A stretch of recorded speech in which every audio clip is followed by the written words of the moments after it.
जय श्री राम। आज की वीडियो में हम सुनेंगे कार्तिक मास के 28वें अध्याय को। पढ़े सुने जो प्रेम से वह हो जाए शुद्ध स्वरूप। यह 28वां अध्याय कार्तिक कथा अनूप।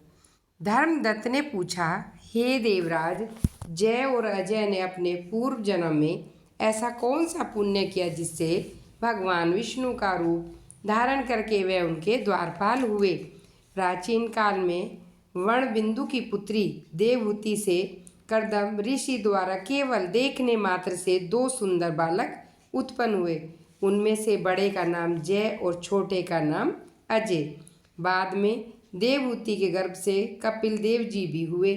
जय और अजय दोनों ही विष्णु के बड़े भक्त और धर्मात्मा थे। दोनों ही नित्य प्रति अष्टाक्षर मंत्र का जाप करते और विष्णु जी का व्रत करते। भगवान इन दोनों भाइयों पर अत्यंत प्रसन्न थे।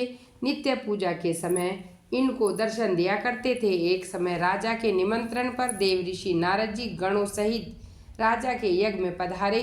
उस यज्ञ में जय ने ब्रह्म और अजय ने पुरोहित बन यज्ञ को संपूर्ण करवाया। यज्ञ की विधि पूर्वक समाप्ति हुई। मारुत राजा ने जय और अजय को बहुत सा धन दिया। वह दोनों भाई दक्षिणा लेकर अपने आश्रम में आए। धन का बंटवारा करते समय दोनों भाइयों का झगड़ा हो गया। जय ने अजय से कहा, धन का बराबर भाग होना चाहिए। अजय ने कहा, जितना धन जिसको मिला उतना धन उसका। जब जय ने क्रोध में आकर अजय को शाप दिया, तुम धन को लेकर नहीं, तुम तो ग्रह को हो जाओ। अजय ने कहा, तुमने मुझे शाप दिया है, मैं स्वीकार करता हूँ। जय को शाप दिया, तू अभिमानी है इसलिए हाथी हो जा। जब नियम पूर्वक दोनों की पूजा के समय भगवान उनको दर्शन देने के लिए आए तो दोनों ने भगवान से श्राप मोचन का उपाय पूछा। दोनों ने प्रभु से कहा, देव, हम दोनों आपके भक्त हैं, मगर हम हाथी व ग्रह की योनि में कैसे होंगे? हे कृपा सागर, श्राप से हमारा उद्धार कीजिए। भगवान विष्णु ने कहा, मेरे भक्तों को वाणी अभी असत्य नहीं होती। यमराज भी इसको अन्यथा नहीं कर सकते। पूर्व काल में मुझे भक्तराज प्रहलाद के कहने पर स्तंभ में प्रकट होना पड़ा था। राजा अम्बरीश के कहने पर 10 अवतार लेने पड़े थे। अतः तुम दोनों अपने श्रापों को भोग कर मेरे लोक को प्राप्त हो जाओ। इतना कहकर विष्णु जी अंतर्ध्यान हो गए। फिर वह गंडकी नदी के किनारे मगर हाथी हुए।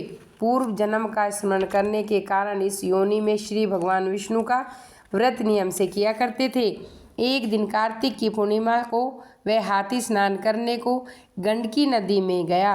वह पिछले जन्म का श्राप स्मरण करके मगर ने हाथी का पांव पकड़ लिया तो हाथी ने भी विष्णु का स्मरण किया। फिर क्या था, तुरंत ही शंख चक्र गदा पद्मधारी भगवान ने अपने सुदर्शन चक्र द्वारा इन दोनों को अपने जैसा रूप देकर वहीं बैकुंठ में ले गए। उसी दिन से उस स्थान का नाम हरि क्षेत्र प्रसिद्ध है। चक्र के आघात से वहाँ के पत्थरों में भी चिन्ह बने हुए हैं। वह दोनों जय और अजय के नाम से आज तक संसार में प्रसिद्ध है। हे प्रिय, आपने विष्णु के द्वारपालों के संबंध में जो प्रश्न किया उनका विस्तृत उत्तर मैंने दिया। इसलिए हे द्विज, तुम भी ईर्ष्या और द्वेष को त्याग कर नित्य भगवान विष्णु का व्रत करो। जगत के प्रत्येक जीव को समदृष्टि से देखो। तुला मकर मेष की संक्रांति में नित्य प्रातः स्नान किया करो। तुलसी वन की रक्षा किया करो। एकादशी व्रत किया करो। गौ ब्राह्मण वैष्णवों की सेवा के लिए हर समय तैयार रहा करो। व्रत करने वालों को मैसूर की दाल और बैंगन के साग को कदापि प्रयोग नहीं करना चाहिए। हे धर्मदत्त, ऐसा करने पर तुम शरीर त्याग कर हम लोगों के समान अति पाओगे, यानी कि गति पाओगे। भगवान विष्णु को प्रसन्न करने वाले इस व्रत के समान फल देने वाला तीर्थ है दान और यज्ञ दूसरा कोई नहीं है। हे विप्र, तुम धन्य हो क्योंकि तुमने विष्णु को प्रसन्न करने वाला व्रत किया है जिसका आधा फल तुमने कलह को दिया। उसके बाद हम कलह को बैकुंठ ले जा रहे हैं। तब नारद जी ने कहा, हे राजन, इस प्रकार धर्मदत्त को विष्णु भक्त उपदेश देकर कलह को साथ लेकर विष्णु के पार्षद बैकुंठ को चले गए और धर्मदत्त भी उनके आदेश अनुसार विष्णु के व्रत में तल्लीन हो गया। जब उसका देहांत हुआ तो अपनी स्त्रियों के साथ विष्णु लोक को गया। हे राजन, कोई भी प्राणी जो प्राचीन काल के इस इतिहास को कहता है और सुनता है वह अंत में विष्णु लोक को प्राप्त होता है। बोलो विष्णु भगवान की जय।